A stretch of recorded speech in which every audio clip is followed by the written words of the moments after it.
Good morning. आज दिनांक 27/5/2020 कक्षा सप्तम विषय संस्कृत व्याकरण में हम कल संधि के बारे में संध्या चैप्टर को बताए थे कुछ। आज उसके जो बचे हुए अंश हैं वह आपको बताया जा रहा है। सबसे पहले कि संधि संधि किसे कहते हैं, इस पर हम चर्चा पिछली कक्षाओं में कर दिए हैं कि संधि दो वर्गों के मेल से उत्पन्न होने वाले विकार या परिवर्तन को संधि कहते हैं। तो एग्जाम्पल उदाहरण भी आपको बताए थे, सस जोड़ अंकर शशांकर, इसी तरह नर जोड़ इंद्र नरेंद्र, जगत जोड़ ईश्वर जगदीश्वर, सौ जोड़ अपी सुअपी। इस तरह से संधि की परिभाषा संधि किसे कहते हैं और संधि के उदाहरण भी आपको बताए। संधि के भेद, तो संधि मुख्यतः 3 प्रकार के होते हैं, जैसा कि पिछली कक्षाओं में आपको मैं बताया था। पहला स्वर संधि, दूसरा व्यंजन संधि, तीसरा विसर्ग संधि। स्वर संधि किसे कहते हैं, जब दो स्वरों के मेल से कोई विकार या परिवर्तन उत्पन्न होता है तो वह स्वर संधि कहलाती है। जैसे सूर्योदय, सूर्योदय का संधि विच्छेद होगा सूर्य जोड़ उदय। इसी तरह दूसरा उदाहरण जैसे सदैव, सदा जोड़ एक सदैव इत्यादि का संधि विच्छेद अगर करने को पड़े तो आप करेंगे इति जोड़ आदि इत्यादि। विद्यार्थी का संधि विच्छेद विद्या जोड़ अर्थी विद्यार्थी। अब स्वर संधि के बाद व्यंजन संधि किसे कहते हैं, तो व्यंजन संधि मैंने पिछली कक्षाओं में आपको बताया था कि व्यंजन संधि जब क्या कि व्यंजन संधि जब किसी व्यंजन के साथ, ध्यान देंगे, जब किसी व्यंजन के साथ किसी स्वर या व्यंजन के मेल से कोई विकार उत्पन्न होता है। जब किसी व्यंजन के साथ किसी स्वर या व्यंजन के मेल से कोई विकार उत्पन्न होता है तो वह व्यंजन संधि कहलाती है। जैसे तल्लीनम, तल्लीनम सब तल्लीनम है, तक जोड़ लीनम तल्लीनम। इसी तरह जैसे सतंजय, सतंजय सतम जोड़ जय सतंजय सतंजय। इस तरह से विसर्ग स्वर संधि और व्यंजन संधि बताए हैं। अब विसर्ग संधि, विसर्ग संधि जब विसर्गों के बाद स्वर या व्यंजन आने पर कोई विकार उत्पन्न होता है तो वह विसर्ग संधि कहलाती है। जैसे नमस्ते, नमस्ते का संधि विच्छेद नमः जोड़ ते। इसी तरह दूसरा शब्द ततश्च, ततः जोड़ चौ ततश्च। भानुरपि, भानु जोड़ अपि। अब स्वर संधि के भी भेद हैं।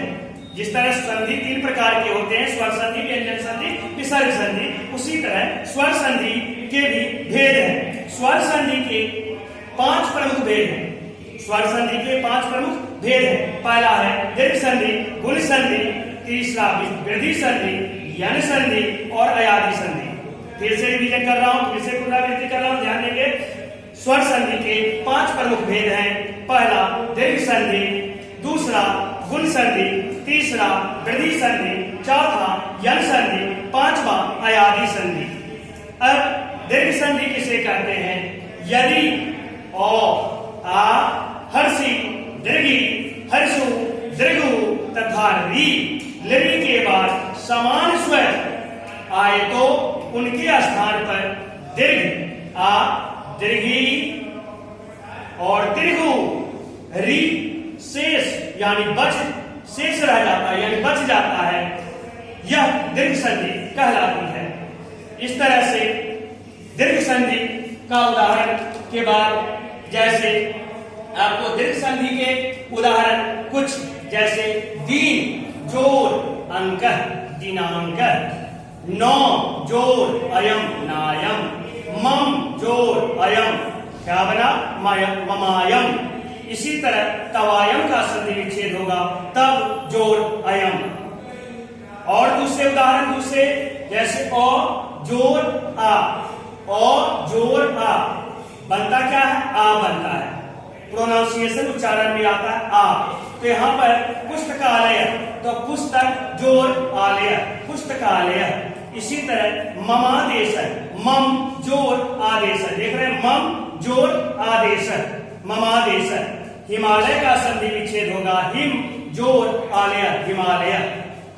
इसी तरह दूसरा उदाहरण आ जोर आ बराबर आ की मात्रा आती है तो विद्यार्थी का संधि विच्छेद होगा विद्या जोर अर्थी, विद्यार्थी।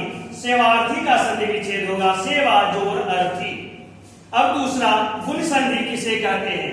यदि गुण संधि किसे कहते हैं तो यदि अ आ के बाद हर्षी या दीर्घ आए तो उनके स्थान पर ए उ हर्षु दीर्घ आए तो उनके स्थान पर ओ तथा लिरी आए तो उनके स्थान पर अड़ हो जाता है। उदाहरण जैसे नरेंद्र, नर जोर इंद्र, नरेंद्र। सुरेंद्र, सूर जोर इंद्र, सुरेंद्र। इसी तरह रामेश्वर का संधि विच्छेद होगा राम जोर ईश्वर, रामेश्वर। गणेश, गणेशा का संधि विच्छेद होगा गण जोर ईश्वर, गणेश। सुरेशा का संधि विच्छेद होगा सूर जोर ईश्वर, सुरेश। इसी तरह ममेदृषि, मम जोर ईदृषि। इस तरह से आपको ये गुण संधि का कुछ उदाहरण से हम समझाए हैं, बताए हैं। तीसरा है वृद्धि संधि। वृद्धि संधि किसे कहते हैं? अ आ के बाद ए ऐ आने पर उनके स्थान पर ऐ तथा ओ औ आने पर उनके स्थान पर औ हो जाता है। ध्यान से फिर से समझ लीजिए।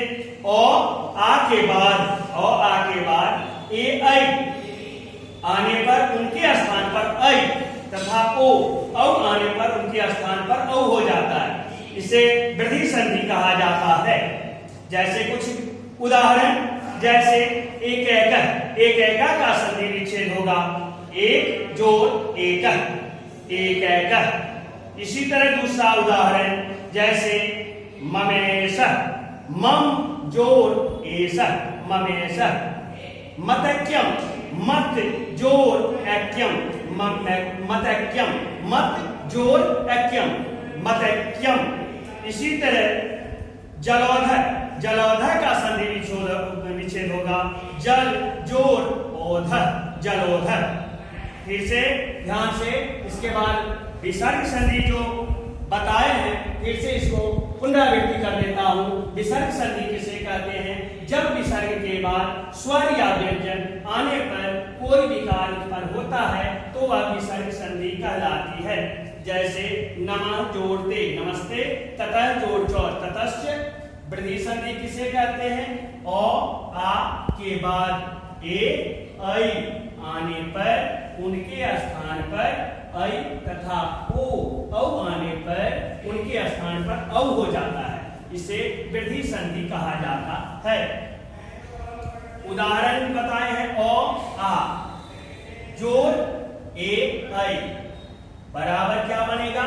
यहाँ पर ऐ तो अ। इसी तरह इसका अ आ जोड़ ओ, जोड़ ओ जोड़ औ बराबर औ।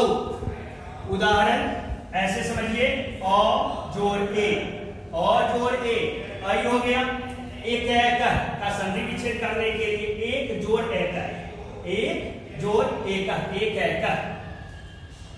यन संधि किसे कहते हैं?